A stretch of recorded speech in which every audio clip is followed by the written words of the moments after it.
Good evening student. তো মই last ক্লাছত তোমালোকক ডেবিট ক্ৰেডিটৰ কথাখিনি কৈছিলোঁ, ঠিক আছে। তো এছেট বাঢ়িলে এছেট ইনক্ৰিজ হ'লে কি হয় ডেবিট, এছেট ডিক্ৰিজ হ'লে মানে কমিলে ক্ৰেডিট। ঠিক তেনেকৈ এছেটৰ লগত কাৰ মিলে বুলি কৈছিলোঁ মই, এক্সপেন্সৰ মিলে, ঠিক আছে। এক্সপেন্স বাঢ়িলে ইনক্ৰিজ হ'লে কি হয় ডেবিট, এক্সপেন্স কমিলে কি হয় ক্ৰেডিট, ডিক্ৰিজ হ'লে কমিলে। আৰু লাইবিলিটি কেপিটেল আৰু ইনকাম তোমাৰ কি হয়, ইনক্ৰিজ হ'লে ক্ৰেডিট হয় আৰু ডিক্ৰিজ মানে কমিলে ডেবিট হয়, ঠিক আছে। এতিয়া মই তোমালোকক কি শিকালোঁ, তোমালোকক যোৱা ক্লাছত তোমালোকৰ এছেট লাইবিলিটিজ কেপিটেল ইনকাম এক্সপেন্সৰ এক্সাম্পল দি পেলাই একাউণ্ট কেইখনৰ বিষয়ে শিকালোঁ। তাৰপিছত তোমালোকক ডেবিট ক্ৰেডিটৰ ৰুলৰ বিষয়ে ক'লোঁ।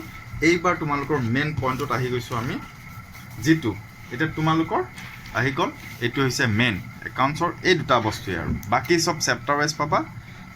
এটা হৈছে তোমাৰ জাৰ্নেল এণ্ড এই দুটা বস্তু, ঠিক আছে। জাৰ্নেল মানে কি জানা, যেতিয়া ছাপ'জ মই তোমাক যোৱা ক্লাছত কৈছিলোঁ যে 100 টকা এটা তোমাক দিলোঁ, তুমি খৰচা কৰিলা, 20 টকা এটা মোক ঘূৰাই দিলা, 80 টকা খৰচা কৰিলা। তুমি মোক সেইটো এটা হিচাপত দেখাই দিলা যে এইটো ইমান টকাত গ'ল, এইটো ইমান টকাত গ'ল, চ' এইটো 20 টকাত ল'লোঁ। এই বস্তুখিনি মই এটা জেগাত ৰেকৰ্ড কৰি তুমি মোক এটা কাগজ এখনত লিখি পেলাই দিলানে নাই, তাক কোৱা হয় জাৰ্নেল।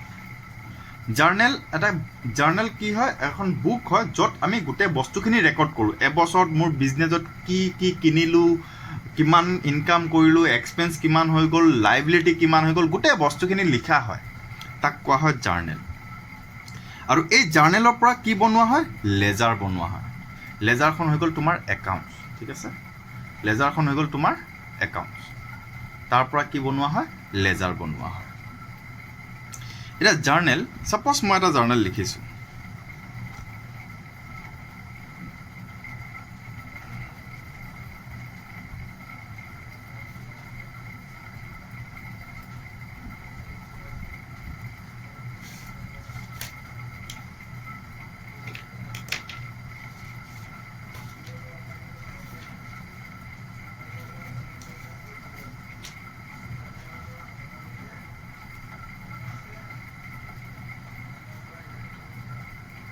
কেছ। মই কি লিখিলোঁ, a machine purchase 5 lakhs for cash. মই 5 lakh ৰুপিজৰ এটা মেচিন পাৰ্চেছ কৰিছোঁ।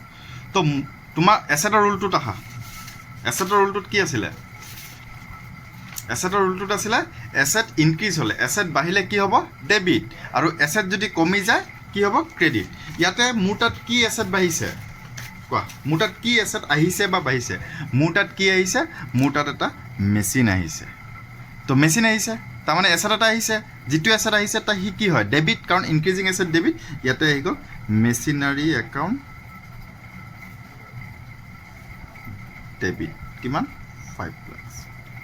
এই যে মেচিনটো আহিলে ইয়াৰ বাবদ মোৰ হাতৰ পৰা কি গুচি গ'ল, মোৰ হাতৰ পৰা 5 lakh কেছ গুচি গ'ল। তো এটা এছেট গুচি গ'ল নে নাই, মেচিনটো আহিলে লগৰ মোৰ হাতৰ পৰা কি গুচি গ'ল, কেছ গুচি গ'ল। তো ইয়াতে কি আহি গ'ল, টু কেছ একাউণ্ট।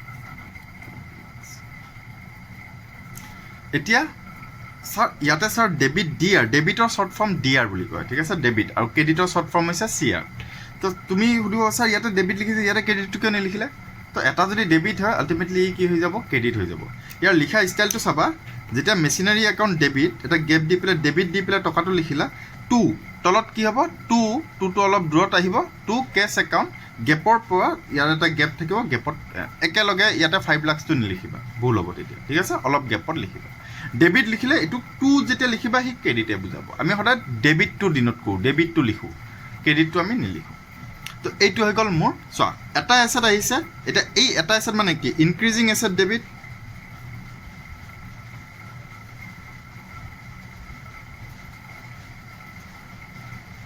আৰু মোৰ পৰা কি হৈ গ'ল ডিক্ৰিজিং এছেট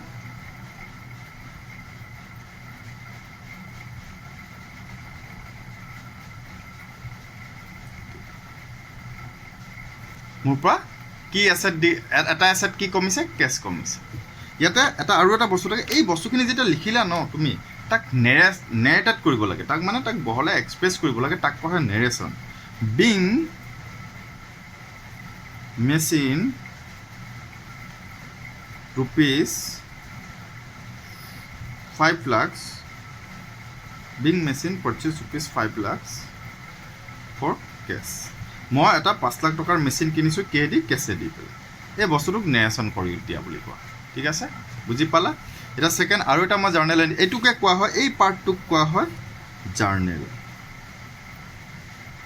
জাৰ্নেল এন্ট্ৰি ইয়াক মই কি কৰিলো ৰেকৰ্ড কৰিলো ঠিক আছে ইয়াক মই জাৰ্নেলটো কি কৰিলো বুকত ৰেকৰ্ড কৰিলো ইয়াকে কোৱা হয় জাৰ্নেল এন্ট্ৰিজ লেজাৰ হৈ গ'ল একাউণ্টছ লেজাৰটো আজি নকৰা ঠিক আছে আজি মই অকল জাৰ্নেল কেইটামান এক্সাম্পল দিম তোমালোকক লেজাৰটো আজি নকৰা তাৰ নেক্সট এক্সাম্পল আহি গ'ল তোমাৰ সেকেন্ড এক্সাম্পল সাপোজ ধৰি লোৱা salary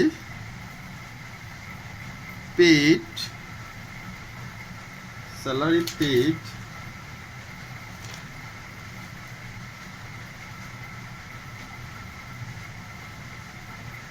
rupees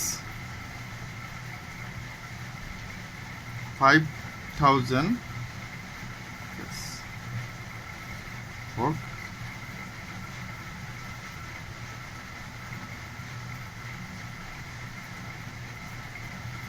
মই 5,000 স্যালারি পেড কৰিছো ঠিক আছে এটা মই কি জানো স্যালাৰি এটা কি হয় স্যালাৰি এটা এক্সপেন্স হয় ঠিক আছে আৰু কেশ মোৰ কাৰণে কি হয় এটা এসেট হয় তো এক্সপেন্স কি হৈছে বাঢ়িছে ডেবিট হৈছে আৰু এসেট কি হৈছে মোৰ হাতৰ পৰা 5,000 গুচি গ'ল তাৰ মানে কমিছে কি হৈছে কমিলে ক্ৰেডিট কেনেকৈ বুজালো মই এইটো চোৱা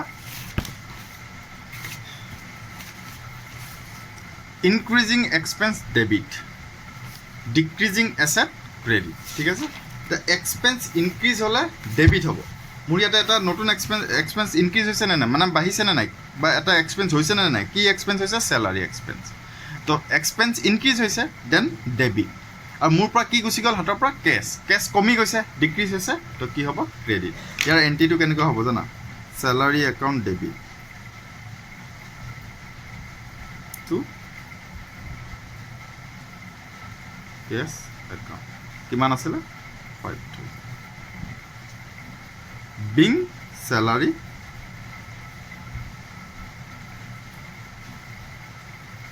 paid এইটো কোৱা হয় তোমাৰ জাৰ্নেল ইয়াকে কোৱা হয় জাৰ্নেল এন্ট্ৰি ঠিক আছে বুজি পাইছা নেক্সট আৰু কেইটামান এক্সাম্পল লৈ লওঁ মই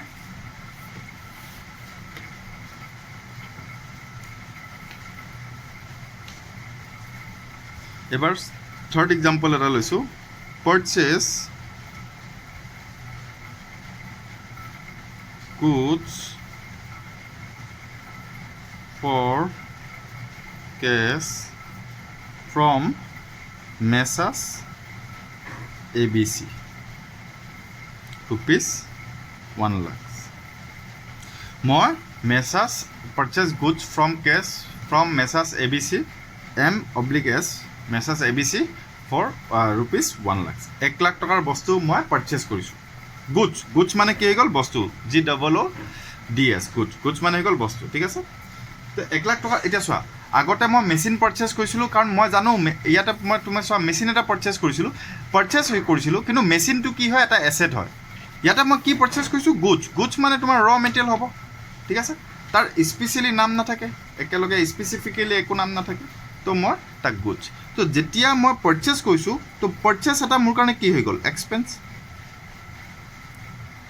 কেছত এক্সপেন্স কৰিছোঁ তো কেছ মোৰ কাৰণে কি হৈ গ'ল এছেট তো এক্সপেন্স ইনক্ৰিজ হৈছে নে নাই এক্সপেন্স কি হৈছে ইনক্ৰিজ হৈছে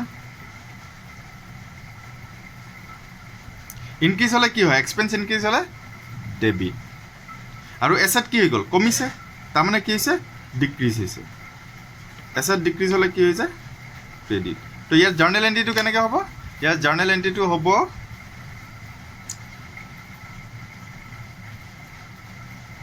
purchase account debit কাৰণ increasing expense debit to cash account সবতে কেছে লিখি আছো মই বেংকৰ দেখাই আছো একে বস্তু হয় ঠিক আছে আলটিমেটলি বেংক এটা এসেট হয় বেংকো কমিলে এই ক্ৰেডিটে হ'ব ঠিক আছে being goods purchase for cash ঠিক আছে being goods purchase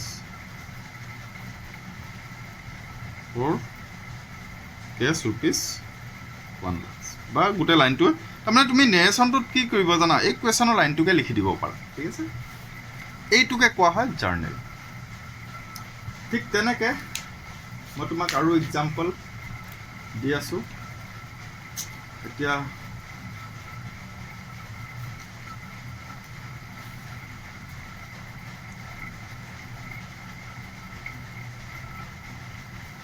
payment to creditors rupees payment to creditors rupees 50,000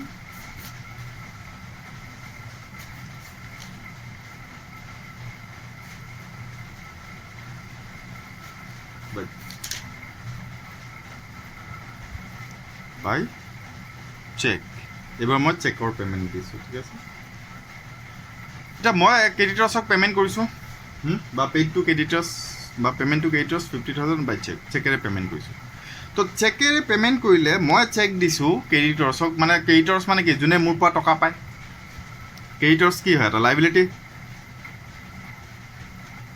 লাইবিলিটিছ হৈ গ'ল চেকটো ক'ৰ পৰা চেকটো মই ক'ত জমা দিওঁ বেংকত জমা দিওঁ বেংকটো কি হৈ গ'ল এছেট এতিয়া যেতিয়া ছাপ'জ মই এজন ক্ৰেডিটৰ্ছ মানে কোনে যাৰ পৰা মই ধাৰ লৈছিলোঁ তাক যেতিয়া মই 50,000 টকাৰ চেক দি দিম ধাৰটো মাৰি দিম তাৰমানে লাইবিলিটিছ কি হৈ গ'ল কমি যোৱা মানে কি ডিক্ৰিজ হোৱা ডিক্ৰিজিং লাইবিলিটিছ কি হয় লাইবিলিটিছ কমিলে ডেবিট আৰু মই সেই টকাটো যে 50,000 তাক ধাৰ মাৰিলোঁ মোৰ সেই 50,000 ক'ৰ পৰা ওলাই গ'ল চেক পে'মেণ্ট কৰিছোঁ তাৰমানে মোৰ বেংকৰ পৰা ওলাই গ'ল তো বেংকৰ পৰা এছেটো কমিছে ডিক্ৰিজ হৈছে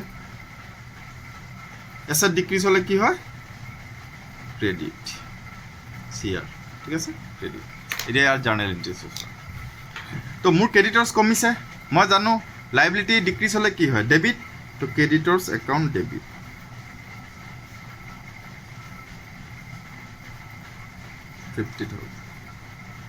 আৰু টকাটো ক'ৰ পৰা কাটিছে মোৰ বেংকৰ পৰা কাটিছে তো to bank account 50,000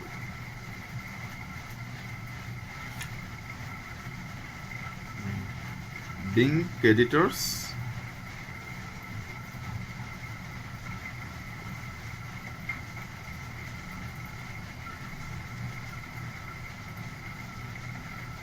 paid in check বা check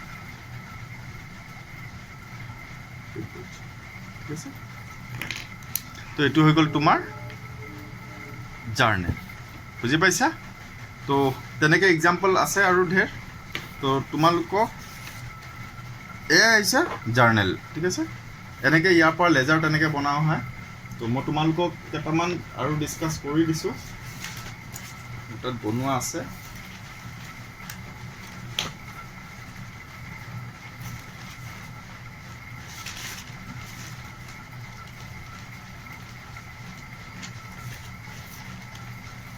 ঠিক আছে তো এইখিনিকে কোৱা হয় তোমাৰ জাৰ্নেল এণ্ট্ৰিজ এতিয়া মই কেইটামান জাৰ্নেল এণ্ট্ৰিজ মোৰ বনাইছিলোঁ দি আছোঁ চেলাৰী মই ইয়াতে দেখাই দিছোঁ journal entries salary paid rupees 50,000 cash মই চেলাৰী কেছত পে'মেণ্ট কৰিছোঁ চেলাৰী মোৰ কাৰণে কি হয় এটা এক্সপেঞ্চ তো expense account debit salary account debit কাৰণ এক্সপেঞ্চ বাঢ়িছে হৈছে তো ইনক্ৰিজিং এক্সপেঞ্চ ডেবিট তো মোৰ হাতৰ পৰা কি ওলাই গ'ল কেছ ওলাই গ'ল তো cash account credit rent paid 30,000 by cheque মই 30,000ৰ ৰেণ্ট পে'মেণ্ট কৰিছোঁ ৰেণ্টটো কি হয় মোৰ কাৰণে এক্সপেঞ্চ এটা বাঢ়িছে তো এক্সপেঞ্চ বাঢ়িলে কি হয় ডেবিট তো ৰেণ্ট একাউণ্ট ডেবিট আৰু মোৰ বেংকৰ পৰা কিমান ওলাই গ'ল 30,000 এটা বেংকৰ পৰা কমি গ'ল বা বেংকৰ পৰা টকাটো যাক মই ৰেণ্ট পে'মেণ্ট কৰিছোঁ তেওঁৰ একাউণ্টত গুচি গ'ল তো মোৰ বেংকৰ পৰা 30,000 কমিছে তো বেংক এটা কি হয় এছেট তো বেংক কমিলে কি হৈ গ'ল এছেট কমিলে credit decreasing asset credit being rent paid by cheque ঠিক আছে a creditors paid rupees 15,000 by cheque এইমাত্ৰ কৰিলোঁ একে টাইপৰে আছিলে received 1 lakh from debtors by cheque তো ডেটৰ্ছ মানে কি যাৰ পৰা মই টকা পাওঁ তাক ডেটৰ্ছ বুলি কয় ক্ৰেডিটৰ্ছ যদি তোমাৰ ধাৰ হয় ডেটৰ্ছ কি হয় যাৰ পৰা মই টকা পাওঁ তাক ডেটৰ্ছ বা ডেটৰ্ছ বুলি কয় তো তেওঁৰ পৰা মই 1 লাখ ৰুপিজৰ এখন চেক ৰিচিভ কৰিছোঁ যেতিয়া তেওঁৰ পৰা মই ৰিচিভ কৰিছোঁ ছাপ'জ এৰ পৰা ৰিচিভ কৰিছোঁ 1 লাখ টকা মই সেই চেকখন কি কৰিম মোৰ বেংকত জমা দি দিম বেংকত জমা দিয়াৰ লগে লগে 1 লাখ টকাটো তেওঁৰ একাউণ্টৰ পৰা কাটি ক'ত সোমাব মোৰ একাউণ্টত সোমাব তাৰমানে মোৰ একাউণ্টত 1 লাখ টকা বাঢ়ি গ'ল বেংকত বাঢ়িছে টকা, এছেট বাঢ়িলে কি হয় ডেবিট, ইনক্ৰিজিং এছেট ডেবিট। তো কি হ'ব বেংক একাউণ্ট ডেবিট 1 লাখ, আৰু লগতে মোৰ এটা ডেটৰো মোৰ এছেট তেওঁৰ পৰা মই পাম। এতিয়া তেওঁ যেতিয়া টকাটো দি দিলে আৰুতো তেওঁৰ পৰা মই নাপাওঁ ন, গোটেই টকাটো তেওঁ দি দিলে 1 লাখ টকা পাই 1 লাখ টকা দি দিলে, তাৰমানে বেংকত মোৰ এছেটটো বাঢ়িলে আৰু এটা আছে এছেট কি ডেটৰটো কমি গ'ল। তো ডিক্ৰিজিং এছেট কি হয় credit to debtors account 1 lakh rupees credit. তো bank amount received from debtors, direct এইটো নেৰেশ্যন লিখিব পাৰি, ঠিক আছে।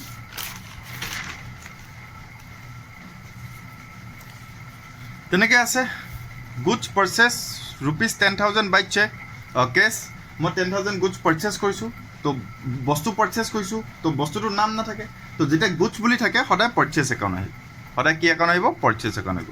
তো পাৰ্চেছ এক্সপেন্স কি হৈ গ'ল 10,000 এক্সপেন্স বাঢ়িছে, তো পাৰ্চেছ এক্সপেন্স বঢ়াৰ লগে লগে কি হৈ গ'ল increasing expense debit, increasing expense কি হ'ব ডেবিট। তো পাৰ্চেছ একাউণ্ট ডেবিট, মোৰ পৰা কি হৈ গ'ল 10,000 কেছ কমি গ'ল। তো কেছ কমা মানে কি এছেট ডিক্ৰিজ হ'ল, ডিক্ৰিজিং এছেট কি হৈ গ'ল ক্ৰেডিট। তো টু কেছ একাউণ্ট ক্ৰেডিট।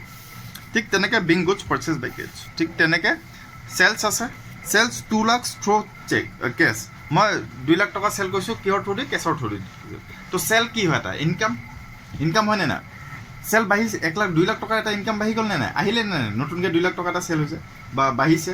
তো ইনক্ৰিজিং ইনকাম কি হ'ব ক্ৰেডিট, পাইছা ইয়াতে ইনক্ৰিজিং ইনকাম কি হ'ব ক্ৰেডিট।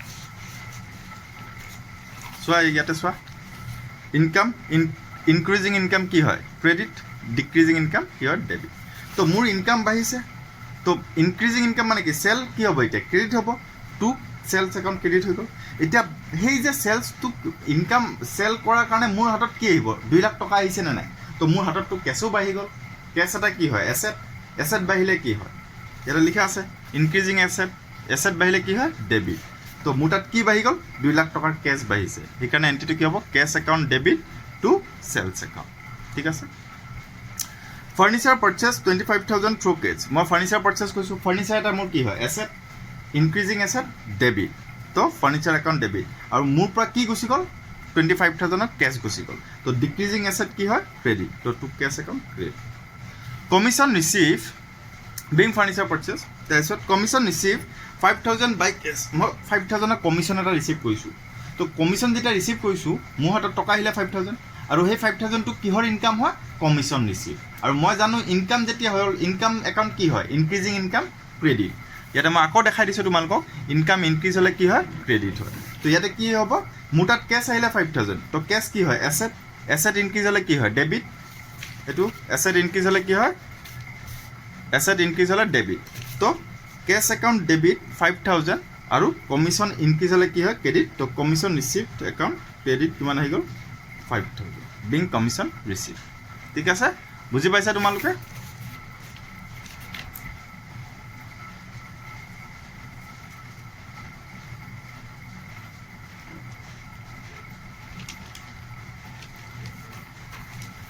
এবাৰ বুজাই আছোঁ তোমালোকক। Sold old furniture for cash 10,000। মোৰ পুৰণা ফাৰ্নিচাৰ আছিলে 10,000 দি চেল কৰিছোঁ। তো চেল এটা কি হয় ইনকাম হয়, তো পুৰণা ফাৰ্নিচাৰ বিকিছোঁ সেইটো এটা ইনকাম মোৰ কাৰণে। তো মোৰ হাতৰ পৰা কি গুচি গ'ল ফাৰ্নিচাৰ গুচি গ'ল, এটা এছেট গুচি গ'ল নে নাই, মোৰ হাতৰ পৰা কি গুচি গ'ল ফাৰ্নিচাৰ গুচি গ'ল, কাৰণ ফাৰ্নিচাৰটো মোৰ আছিলে 10,000 টকাত মই চেল কৰি দিলোঁ। তো এটা এছেট ডিক্ৰিজ হৈ গ'ল, কি এছেট ডিক্ৰিজ হৈ গ'ল ফাৰ্নিচাৰটো ডিক্ৰিজ হৈ গ'ল, মোৰ হাতৰ পৰা ওলাই গ'ল। তাৰ এগেইনষ্টত মোৰ হাতত কি আহিলে টকা আহিলে, কেছ আহিলে, কেছ এটা কি হয় এছেট, তো কেছ বাঢ়িলে increasing asset debit, decreasing asset credit. তো cash account debit 10,000 to furniture account credit কিমান আহি গ'ল 10,000। তো being old furniture sold. Wages paid to 5,000 by cash. মই 5,000 ৱেজেছ পেইড কৰিছোঁ। ৱেজেছ এটা কি হয় এইটো হাজিৰা বুলি কৈছিলোঁ যে মজুৰি। তো ডেইলি ৱেজেছ এইটো কি হয় মোৰ কাৰণে এক্সপেন্স, এক্সপেন্স এটা বাঢ়িছে 5,000 এক্সপেন্স এটা বাঢ়িছে। তো এক্সপেন্স বাঢ়িলে কি হয় ডেবিট, ইনক্ৰিজিং এক্সপেন্স কি হয় ইনক্ৰিজিং এক্সপেন্স ডেবিট, ঠিক আছে চাই লোৱা ইনক্ৰিজিং এক্সপেন্স কি হয় ডেবিট, ঠিক আছে। তো এক্সপেন্স বাঢ়িছে, তো ৱেজেছ একাউণ্ট কি হ'ব ডেবিট। তো মোৰ হাতৰ পৰা কি ওলাই গ'ল 5,000 ওলাই গ'ল, কেছ এটা এছেট হয়, এছেট কমিলে কি হৈ গ'ল credit being wages paid. Cash sale similar হয়, cash account debit to sales account credit, কাৰণ কেছ মোৰ হাতত চেল কৰিলে মোৰ হাতত টকা আহিব।